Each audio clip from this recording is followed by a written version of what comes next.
Yesterday, we finished up to coins, which are the one of the subtypes of archaeological sources, right? So it is not an introduction.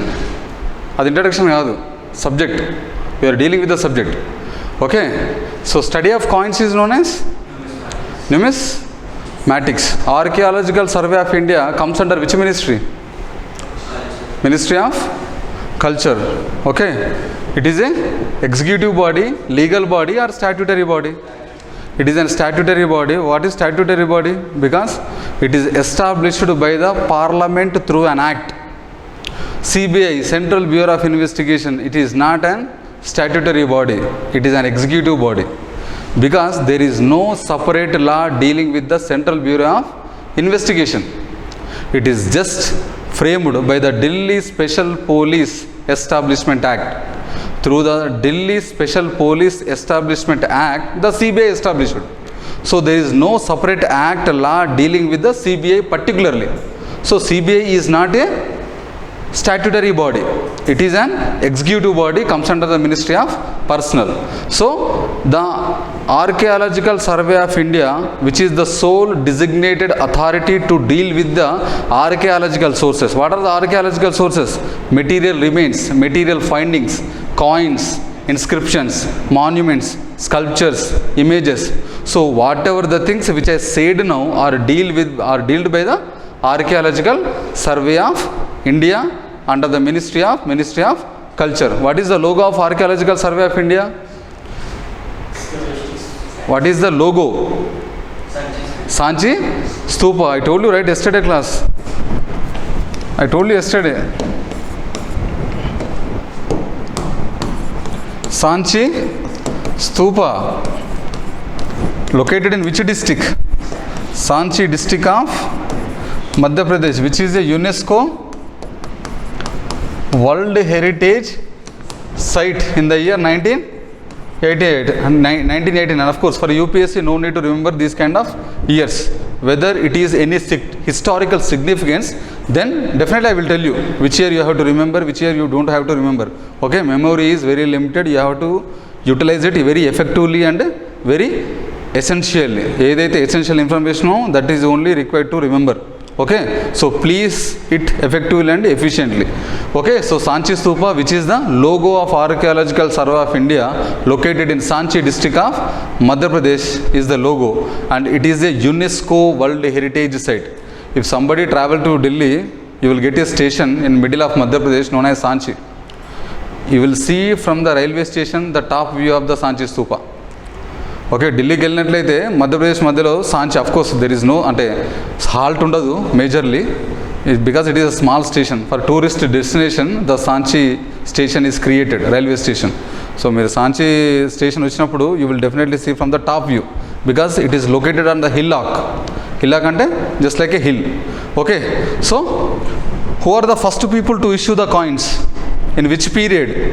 In which period the first earliest coins of India issued? Age of Buddha, also known as age of Shodasa Mahajanapada period, which is also known as pre-Mauryan age. Those are the first earliest coins in India and Indian subcontinent. Okay, whether I am using in from ancient, medieval, modern, when I am using the word India, it is almost similar to Indian subcontinent. For example, in the entire ancient period, entire medieval period, entire modern India, when I am using the word India, it means Indian subcontinent. What is Indian subcontinent? Nothing but the divided Pakistan, the divided Myanmar in the 1935, the divided some so-called Nepal, Bhutan, Bangladesh. Because before 1947, all these countries are part of India. I am talking about politically. Culturally, there is another definition for the Indian subcontinent. So, ancient, medieval, modern లో entire history క్లాస్లో నేను ఎప్పుడైనా సరే India అన్న పదం వాడితే it is equally similar to Indian sub continent. ఎందుకు? ఇప్పుడు నేను చెప్పే హిస్టరీ ఏదైతే ఉందో, India is nothing but what? So called Pakistan, which is now not part of India but once part of India. Okay, some part of Afghanistan is also part of India during the Babur time, during the Ashoka ruler time. Even Nepal also ruled under the British. So in the ancient, medieval, modern, this some part of Afghanistan and complete Pakistan, complete Bangladesh, some part of Myanmar and entire Bhutan, Nepal are under the rule of the same Indian subcontinent. Okay, so నేను ఇప్పుడు Indian subcontinent అంటే Indian country అన్న సరే same. Okay, because from 1947 onwards of course there is clear cut differentiation of demarcation of the boundaries. Okay, so నేను first earliest points in India అన్న Indian subcontinent అన్న సేమే, because Pakistan also once part of India, Bangladesh also once part of India, Myanmar is also once part of India up to 1937, Nepal, Bhutan, some part of Afghanistan. Okay, is this clear? Okay, so the punch marked coins are the first coins, earliest coins in India, issued in the period of age of Buddha, age of Shodasa Mahajanapada period, also known as pre-Mauryan age, dated back to 600 to 300 BC. I told you right yesterday, yesterday I told you. Okay, so they are the earliest coins. They are punch marked coins made up of which material? Okay, silver and copper, not gold and silver. Okay, this is the very frequently asked question regarding the confusion. Of course, it is majorly, even though you try to remember also, gold, silver and ఎక్కువ వినిపిస్తుంది కాబట్టి, but the answer is silver and copper, not gold. Okay, so they are the punch marked coins. Why they are called punch marked coins? Because they bearing the symbols of punches. They bearing the only symbols. Nothing is inscribed on the coins. Emi rasledu. Nothing written on the coins. Consisting of only symbols. What kind of symbols? Trees, rivers, hills, mountains, peacocks. So such a kind of symbols are only present, but nothing written on it. So the earliest coins, the punch marked coins, are inscribed or uninscribed? Uninscribed. They are nothing written. Uninscribed and nothing written on it. Inscribed means written. Okay, next, the first to issue gold coins in India, Indo-Greeks. The first to issue gold coins in India are Indo-Greeks. The proper round shaped coins in India introduced by Indo-Greeks. The first to introduce the technology of craft of minting gold coins to India introduced by Indo-Greeks. I told you, the first inscribed coins in India introduced by Indo-Greeks. When we found the largest number of coins in India in ancient period? Post-Mauryan period. Exactly, in the post-Mauryan period you will get the largest number of coins. Post-Mauryan as after the fall of Mauryan Empire or during the Mauryan? After. Post means what? Pre means, I told you, pre-Mauryan age. Pre means what? Before Mauryan age. That is the reason we are calling it as pre-Mauryan, and this is the Mauryan age. And after this period you will call it as a post-Mauryan period, post-Mauryan age, because this is the period after the Mauryan. Post means what? After. Post means after. The consisting of what? Shatavahanas, Sangam age of South India, Shungas, Kanvas under this period. So in the post-Mauryan period, India witnessed the largest number of coins in the time in terms of volumes. The number of coins you will witness in the largest numbers during the post-Mauryan times, made up of silver, copper, gold, lead, and even the alloys of Putin and bronze. I told you yesterday. But the least number of coins you will find which period? Post-Guptan period. What does it indicating? When you found largest number of coins, what does it mean? It means there is flourishing of trade and commerce. When you are founding the least number of coins means what? The Indian trade and commerce during that period is very less, right? Who are the largest number of gold coins issued? Who are the rulers who issued largest number of gold coins? Guptans. I told you, Guptans introduced, I mean to say, Guptans issued largest number of gold coins. Okay, the first gold coins are issued by the Indo-Greeks. Okay, the high quality gold coins are issued by Kushans. Exactly. Confusing కాబట్టి bit ఉంటుంది, గుర్తుపెట్టుకోండి. అందరు ఈజీగా answer చేసేది question కాదు, మీరే కదా ఎవరైనా చదువుతారు. When you are preparing for the competitive exam, it is all about the relative merit. I told you, 10 members రాస్తే the worst will get the definitely the seat, but the point is he should be the best among the worst. Okay, పక్కోళ్ళ కన్నా మీరు కొంచెం బెటర్గా ఉండడే exam. Okay, so it is a confusing thing. I told you the first gold coins issued by AU అంటే aurum, తెలుసు కదా symbol, గోల్డ్కి సింబల్ ఏంటి aurum. The first gold coins are issued by whom? Indo Greeks. And this next largest gold coins are issued by the Guptans. Next,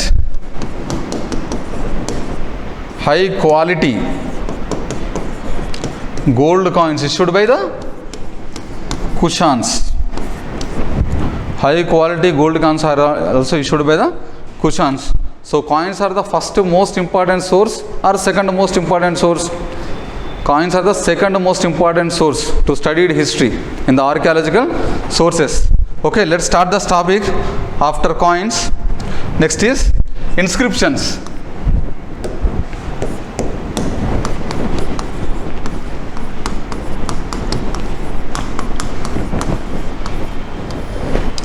Inscriptions.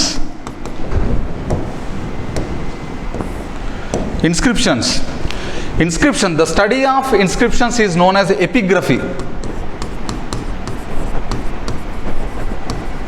Epigraphy, the study of coins is known as numismatics. The study of inscriptions is known as epigraphy.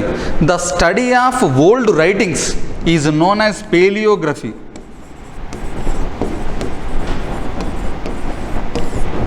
The study of inscriptions is known as epigraphy, but the study of old writings is known as paleography. They are also epigraphy. Maybe old writings is nothing but old writings is paleography. Only inscription study is epigraphy. That is the reason I am saying here only, in order to differentiate the concept. Study of inscriptions is known as epigraphy, whereas study of old writings, whatever it may be, whether it is a coin, whether it is an inscription, whether it is a book, or whether it is written on any leaf also, on palm leaf also, but the point here is it must be a study of old writings. That is known as paleography. What are inscriptions then? What are inscriptions? Anything written on hard surface. Anything written on hard surface is known as inscription. It may be a stone, a bone, or a metal, or a temple wall, or it may be a brick, etc. But the surface must be hard surface. So anything written on hard surface is known as inscription. It may be a stone, it may be a bone, it may be a brick, it may be a wall, it may be a temple wall, whatever it may be. Even it may be a metal. What kind of metal? Copper kind of metal. But it must be a hard surface. That is known as inscriptions. Okay. So regarding the material,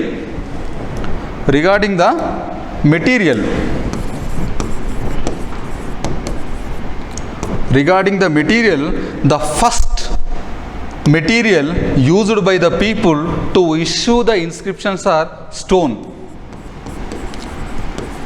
The people first issued inscriptions on the material known as stone. So the people first issued inscriptions on the stone. Next they used metal. Next they used metal. I am talking about the material. I am talking about the only material. So the earliest inscriptions are issued on the material is stone. Later metal. Okay. Next thing is, who are the earliest people? Who are the earliest people first to issue the inscription? I mean to say, first to issue inscriptions in India as well as Indian subcontinent. The first people to issue the inscription, the earliest people to issue the inscriptions are Harappan people. Harappan people, also known as what? Indus Valley civilization people. They are the first in India, Indian subcontinent to issue the inscription in India. They are the earliest. They are the first to issue the inscription. So that means what? They have the script. What kind of script it is? It is pictographic script. It is pictographic script consisting of what? The script consisting of pictures. The script consisting of pictures is known as pictographic, like this.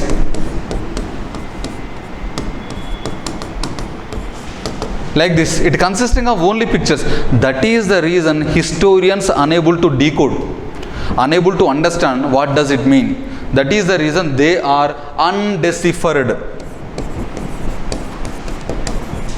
They are undeciphered. That means unable to understand what does it mean. So the earliest inscriptions in India are issued by the Harappan people, who are also known as Indus Valley Civilization people. And what kind of script they used? The script is pictographic script. The script consisting of pictures. That is the reason the historians unable to decode what does it mean. So they are undeciphered. The meaning of undeciphered is unable to understand what does it mean. What is the meaning of it? Okay. And next thing is, Even the Egyptian script is. I am talking about Indian history. Is the Egyptian script deciphered? Deciphered. All. That is also pictographic, right? No. That is not. Pictographic means, see, any language consisting of speech, and speech is from sentences. Sentences from words. Words from alphabets. So any speech, definitely a communication in language definitely evolves from the alphabets. From alphabets, they are evolving to words. Words to sentences. Sentences to speech. That is the reason. For example, a numerically dominant tribe group in India, especially in Telangana. In the state Telangana, a numerically dominant scheduled tribe group known as Lambadis. Lambadis have language, but they don't have the script. That is the meaning. So a script definitely should have the alphabets. Alphabets untene you will understand. Any language, you take any language. What is it? Hindi is a language. Is Hindi have the script? Hindi do not have the script. Devanagari script is the Hindi language script. Hindi is a language. Hindi do not have the script. Hindi script is which script? Devanagari script. Hindi have language. Hindi do not have script. But Hindi language adopted which script? Devanagari script. Hindi do not have the script. Even I told you, the Lambadi caste, which is the numerically dominant caste in Telangana, they have the language. Now they are trying to evolve, they are making the script, they are preparing the script for their language. And there are other castes in Telangana known as Arya caste, where they have the language, but they do not have the script. The point which I want to make here is, any language if you want to learn, if you want to understand, definitely it should have the words, especially alphabets. Because any language from alphabets to words, words to sentences, sentences speech. You take Telugu, Varnamala, words, sentences. That's how we will teach our kids. For example, if you want to learn a language, what we will do? You will do the Bala Shiksha, where you will speak the Varnamala. For example, English medium, ABCD. After ABCD, next is words, after sentences. So, no pictographic script. Egyptian, so this Indus Valley civilization is the one of the earliest civilization in the world, and the first civilization in India, where there are other contemporary. Contemporary means the civilizations which are existed along with this civilization are Egyptian civilization, Chinese civilization, Mesopotamian civilization. It is also known as Sumerian civilization. These four civilizations are contemporary to each other.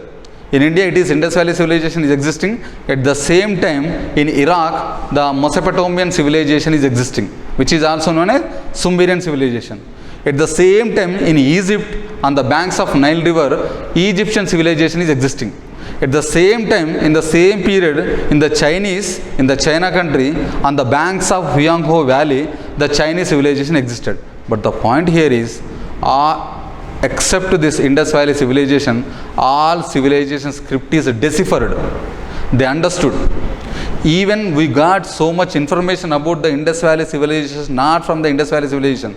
We get maximum information from the Mesopotamian civilization. They decoded because their script is decoded. Their script is deciphered. So except Indus Valley civilization script, other civilization script is deciphered because their script is proper script.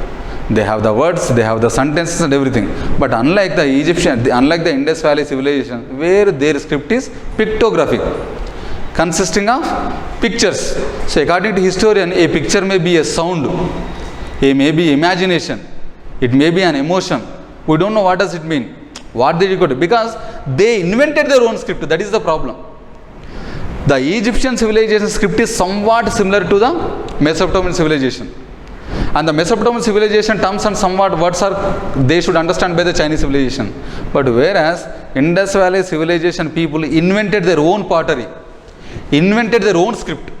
So it is understood by them only because it do not have any connection with the other contemporary civilization. That is the main drawback. We are unable to completely, comprehensively didn't get the information about the IVC.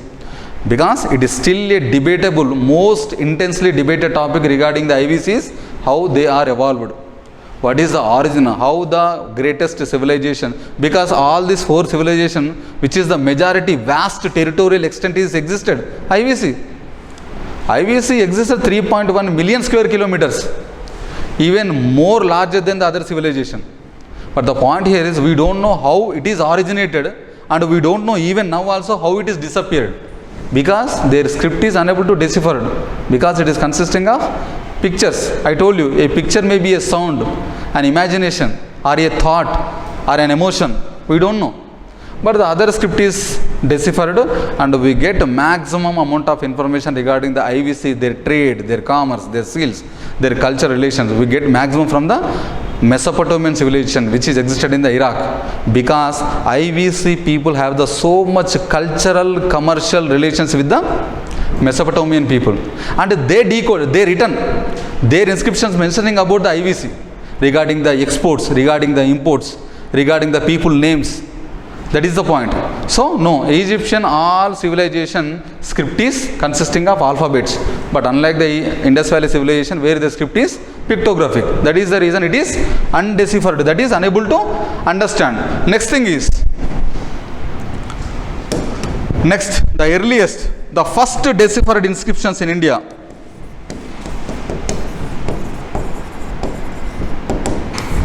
The first deciphered inscriptions in India are the Ashokan inscriptions. Ashokan inscriptions are the first deciphered inscriptions. Okay, what is deciphered meaning? Understood, they decoded. What does it mean? So the first deciphered inscriptions in India are Ashokan inscription dated back to 3rd century BC. So they belong to which time period? 3rd century BC Ashokan inscriptions. Okay, it is deciphered in the year 1837. It is deciphered in the year 1837 by a person known as James Princept.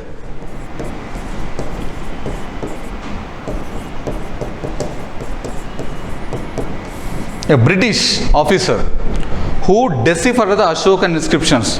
So the point here is, who are the first to issue inscriptions in India? Indus Valley, IVC people. The first deciphered inscriptions in India are the Ashokan inscription, and the Ashokan inscriptions dated back to 3rd century BC. 3rd century BC, and it is deciphered by a person known as James Princept, a British officer. A British officer in which year? In 1837. Okay. And next thing is regarding the inscriptions. Time gap between Indus Valley and Ashoka, right? What about other civilizations in between? Did their Inscriptions, there no one issued. Inscriptions means script evolved during the age of Buddha. So no one issued the inscriptions. Ashoka issued inscriptions and they deciphered. Okay, so much time gap means what? Say, even though there is so much time gap, evolution of the people is very less. So that is the reason no one issued the inscriptions. Okay, the next thing is regarding the Indian history. Regarding the Indian history, the first deciphered inscriptions are the Iranian inscriptions, which is dated back to 5th and 6th century BC. Yes, you are getting little confusion. The meaning of the sentences before the Ashokan inscriptions is, Ashokan inscriptions are located in India or outside India? In India. I am talking about which country? Iran. So Iranian inscriptions are mentioning about Indian history. So the earliest inscriptions deciphered. The point here is what? Deciphered. But where it is deciphered? Iran. Iran is not part of India. So regarding the in India, the first deciphered inscriptions are Ashoka. Regarding in India, in Indian continent, India lo maatladutunnu, the first deciphered inscriptions are Ashokan inscriptions. And regarding the entire world, about Indian history, the first deciphered inscriptions are Iranian inscriptions. That means what? Before Ashokan inscriptions, these Iranian inscriptions are deciphered.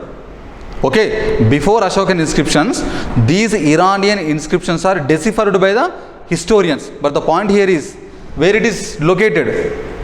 Iran, not in India. So, regarding the Indian history, the first deciphered inscriptions are? Regarding Indian history, the first deciphered inscriptions are Iranian.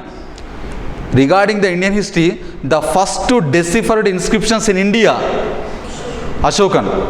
Both are deciphered first, but the point is what? The Iranian inscriptions are deciphered first before Ashokan inscriptions, but the point here is they are located in Iran, not part of India. Is this clear? They are located in Iran, obviously, which is not part of India, and they are deciphered before Ashokan inscriptions. And these inscription is consisting of Indian information, about Indian history information. So regarding the Ashokan inscriptions and the Iranian inscriptions, which are the first deciphered inscriptions? Regarding both Ashokan inscriptions and the Iranian inscriptions, the first deciphered inscriptions are Iranian. If I ask you in India, then it is Ashokan. Okay, and next thing is regarding the language.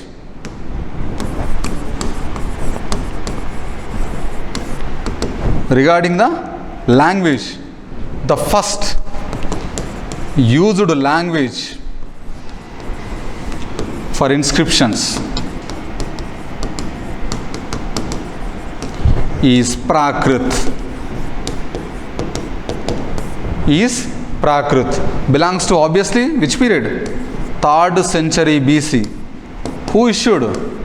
Ashoka. Simple.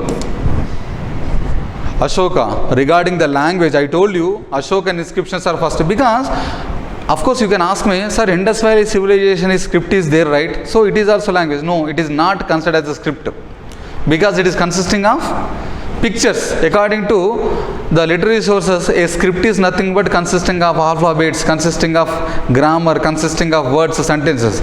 But unfortunately, the Indus Valley civilization script is pictographic. No such kind of grammar, no such kind of alphabets, no such kind of words, sentences. So according to historians, it cannot be considered as a script, because they invented their own script. It is consisting of images. So it is not considered as a language. So the first used language to issue the inscriptions in India is Prakrit. Belongs to 3rd century BC. Who issued that inscriptions?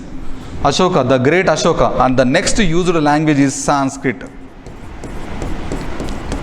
In the 2nd century AD.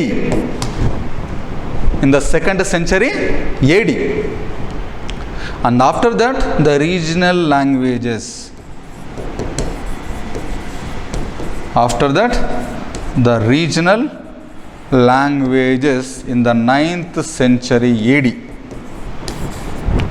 In the 9th century AD. So this is the chronology in using the language to issue inscriptions. I am discussing the topic. Which is topic? Inscriptions. Okay, the first used language is Prakrit and the next used language is Sanskrit. Yes, the regional languages are also used to issue the inscription, but is in the period of 9th century AD. Is this clear? Okay, and next thing is, the inscriptions are divided into 3 types. The inscriptions are divided into 3 types based on the information. Based on the information it consists. Based on the information it consists. So, what is the information the inscription is consisting? Based on the information it is consisting, the inscriptions are divided into 3 types. They are, first one, edicts. They are also known as Rajagnas.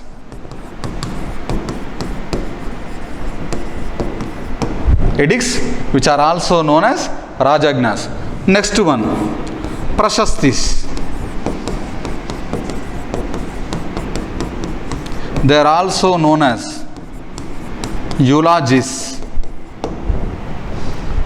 And next thing is, last one, they are known as land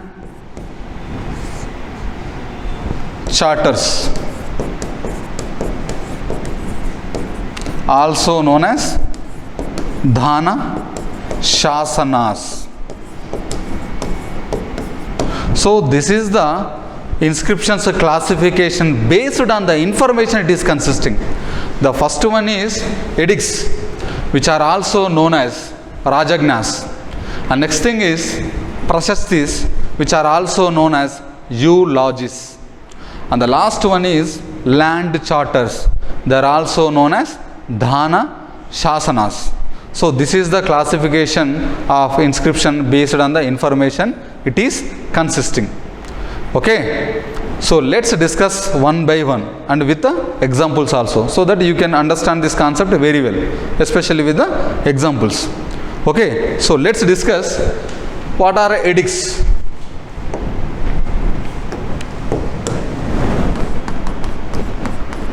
Edicts, which are also known as what? Rajagnas.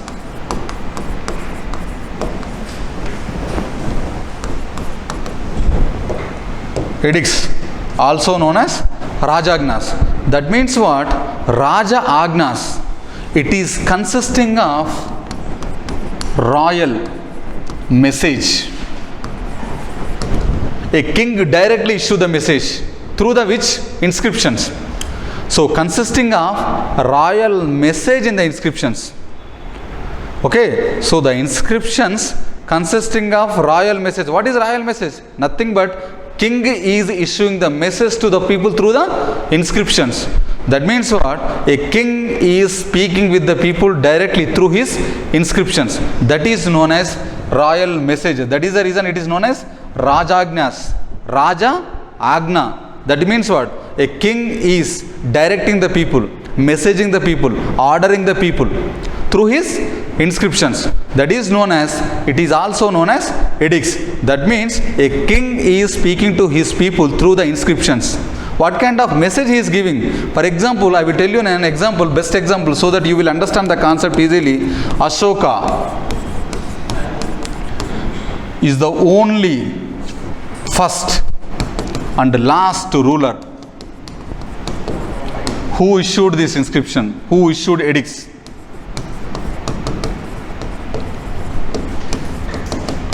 Okay, the edicts, also known as Rajagnas, these inscriptions are issued by the only first and only ruler is Ashoka. Other than Ashoka in India, Indian subcontinent, nobody issued these edicts. Because Ashoka, through his inscription, he want to directly talk with the people. That means what? Respect the elders, respect the Brahmanas, respect the Jain monks, respect the trees, environment, and especially respect the each and every individual, maintain the religious harmony with the other religions.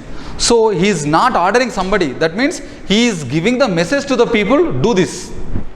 So he is conveying the order. Who is Ashoka? Ashoka is a king. He is a royal man. He is giving the message. That is why it is a royal message to the people. He is the only ruler in the world who directly speak with the people through the inscriptions. He is just guiding the people. He is just guiding the people. Practice ahimsa. No killing of animals. Respect everybody, especially the parents. Please respect the environment. No cutting of trees. So he is conveying the message to the people through the inscriptions. That is known as edicts. Raja, Agna. Raja is agnaing the people. Asking, obey. That is known as edicts. So the best example is Ashoka. Ashoka is the first and the last ruler in India who issued edicts. He is directly talked with the people through the inscriptions. Okay, there are many inscriptions he issued. And next thing is, next classification is what? Prashastis, also known as eulogies. Prashastis, also known as eulogies. What is it consisting the information? It is consisting the information regarding the wars, regarding victories, regarding his titles. Okay, his glorification. I am this, I am Sakalottar Padishwara, I am the greatest, my title is this. That means what? The Prashasti. What is Prashasti? Praising himself, glorifying his accounts. I defeated him, I got this title. I defeated so much battle, I fought many battles, my title is this. That means what? These inscriptions are consisting of about his own glorification, about praising himself. That is the meaning. It is Prashasti, praising himself about his wars, about his victories, about his titles, and more importantly, the entire inscription is nothing but glorification of his accounts, his life. So such kind of inscriptions are known as Prashastis, also known as eulogies. Next thing is land charters. Next classification is land charters.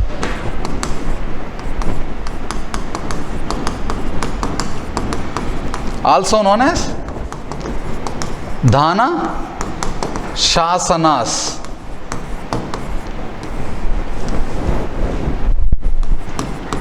Also known as Dhana Shasanas.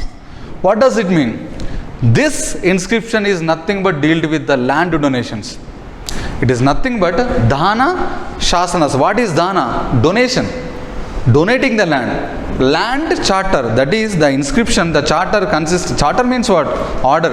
So the charter, the inscription consisting about the dealing with the what issue? Land issue. So this is talks about the land donations.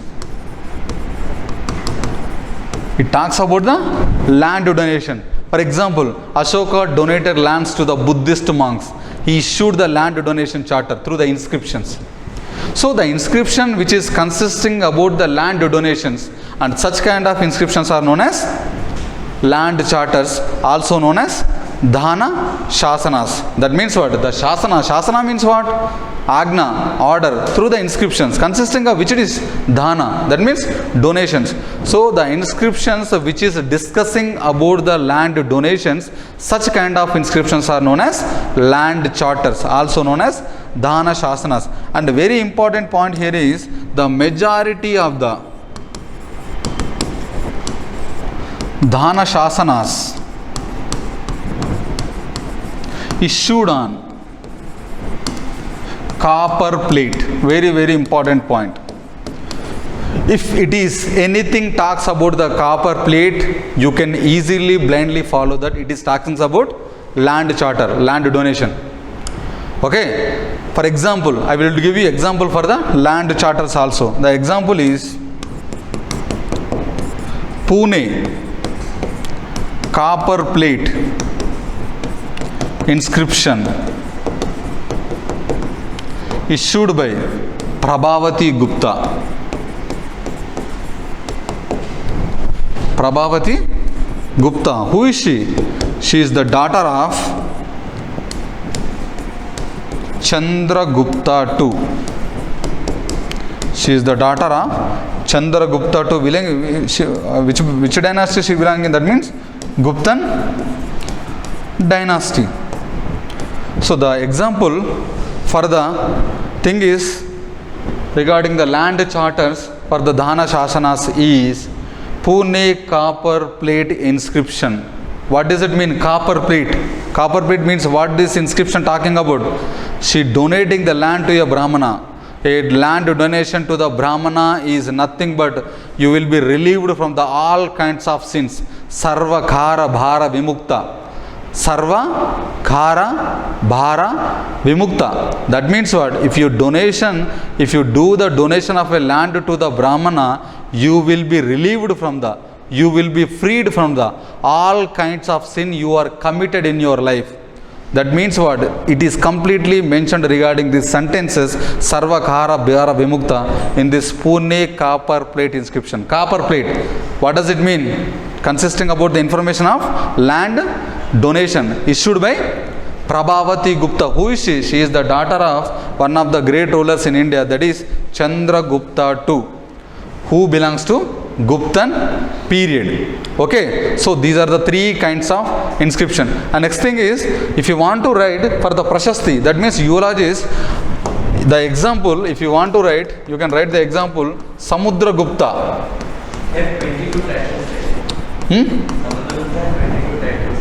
Samudra in Allahabad inscription. Any ruler, see in India, majority, I told you three inscriptions. So what can, sir, which is the in the entire Indian history, what kind of inscriptions are consisting of large numbers is Prashastis. Prashastis are the large numbers. You take any ruler, obviously he is so much obsessed with about his wars, victories, titles. So if he defeated somebody, definitely he will issue the inscription. If he defeated somebody, he will issue the inscription, he will build a temple. So many rulers in India are obsessed with their prizing their accounts. So in these three kinds of inscription, the majority inscriptions issued by the Indian rulers is obviously the Prashastis, eulogies. So for the Prashasti, the eulogies, the example is Samudra Gupta, Allahabad inscription.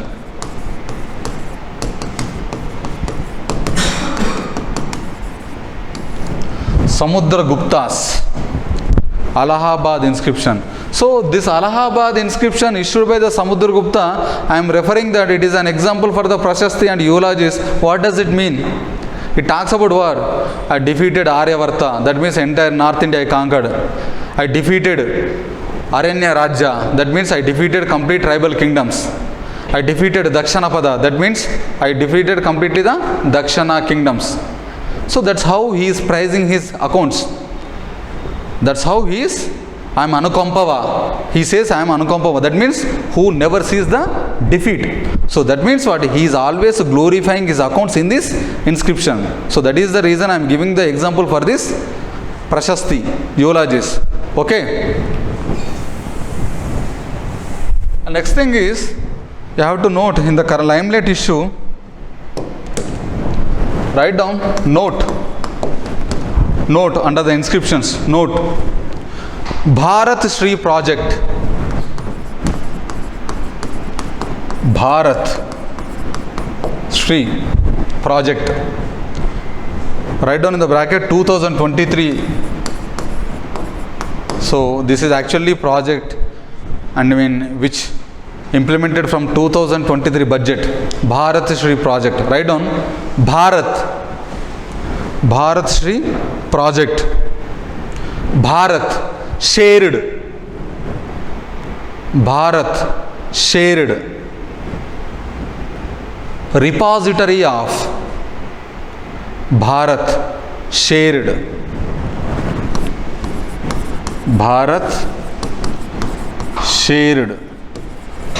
repository of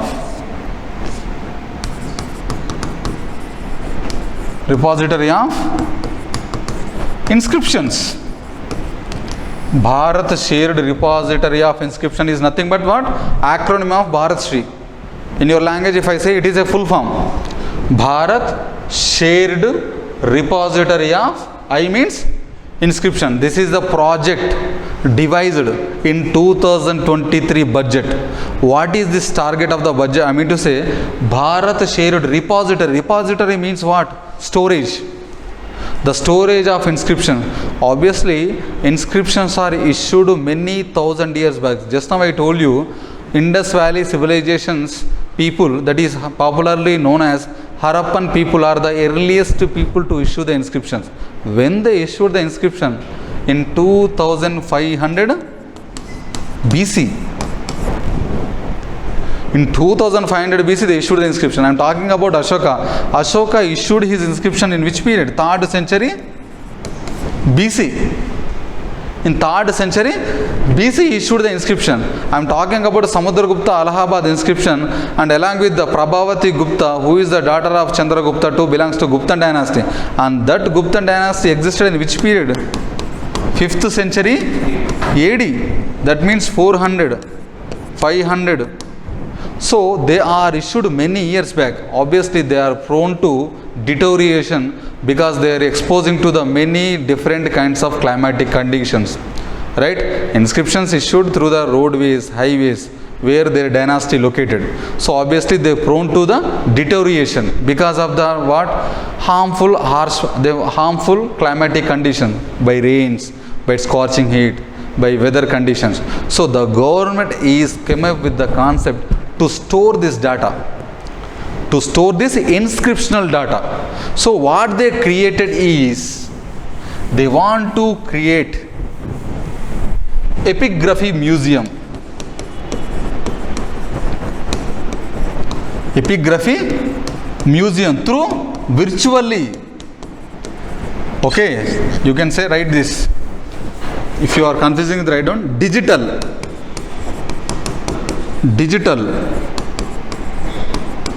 epigraphic museum. The main target of the Bharat shared repository of inscription target is to prepare digital epigraphic museum they are created through what? Digitally. That means it existed reality or not? It does not exist reality. It is virtually present because it is a digital museum. Which kind of museum? Epigraphy. What is epigraphy? Inscription. So this is an inscription museum existing in digitally. Simply speaking, the government want to store the data of these inscriptions which are existing from the long years back. They want to protect the data. That is the reason they want to create a digital epigraphic museum, so that what? Ever long lasting time that means the information can be saved. What is the target? 1 lakh inscriptions. 1 lakh inscriptions they want to store in the digital epigraphic museum. This is the target. The target is they want to create epigraphic museum in digitally. The target is 1 lakh. And it is located in very important point. This Bharat Shri project headquarter is located in Hyderabad. Not in Delhi, not in Allahabad, not in Kolkata, not in anywhere. Only in Hyderabad this Bharat Shri project is located. So where the digital epigraphic museum will be located? Where the digital epigraphic museum location is located? Hyderabad. Hyderabad is the headquarter for this project. Bharat Shri project, this scheme, project, policy is implemented by the central government in the from 2023 with the target of storing 1 lakh inscriptions data. And this office for this project is located in Hyderabad. It is located in Hyderabad. So the target is 1 lakh inscriptions data they want to store in digitally. Okay, so that is the reason they want to create a digital epigraphic museum. So this Bharat Shri project comes under which ministry? Culture. Why? Because IAS. Exactly.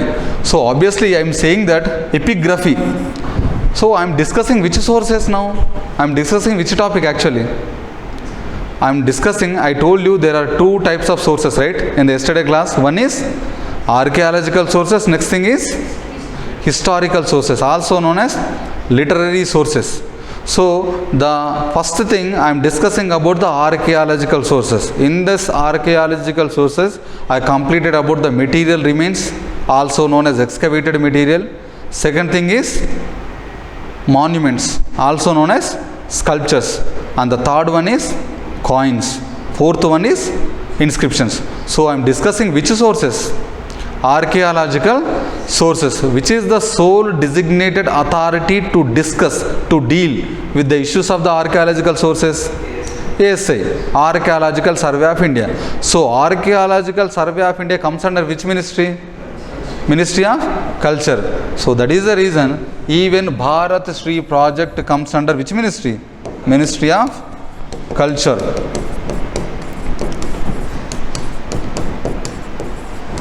Ministry of Culture. My sincere suggestion is, if you write the prelims in 100 questions, definitely I can say 50-45 questions you don't find the direct answer. That is what is known as intelligent guessing.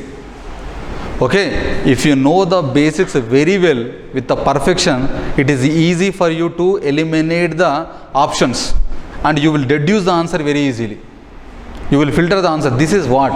Because I never told about the Bharat Shri project, I mean to say regarding the ministry, but you yourself told the which comes under which ministry. Why? That is what the intelligent guessing. Because I am talking about the epigraphic museum. I am discussing about the archaeological sources. So obviously archaeological sources are dealt by the Archaeological Survey of India, which is the sole designated authority to discuss, to deal with the issues of the archaeology. So obviously Bharat Shri project comes under which ministry? Ministry of Culture. That's it. That's what. Please link the subject. Don't read the subject in silos. Geography separate, polity separate, history separate. No, every subject is interlinked. Every subject is interlinked. If you observe, if you understand the contextual clarity, conceptual clarity very well, it is very easy for you to remember the subject. If you by-hearting the subject, seriously speaking, UPSC is not your job. Okay, try to understand the subject very well. So, the Bharat Shri project comes under which ministry? Ministry of Culture. Okay, and next thing is, so we discussed about which sources? Archaeological sources. And the next source is historical sources.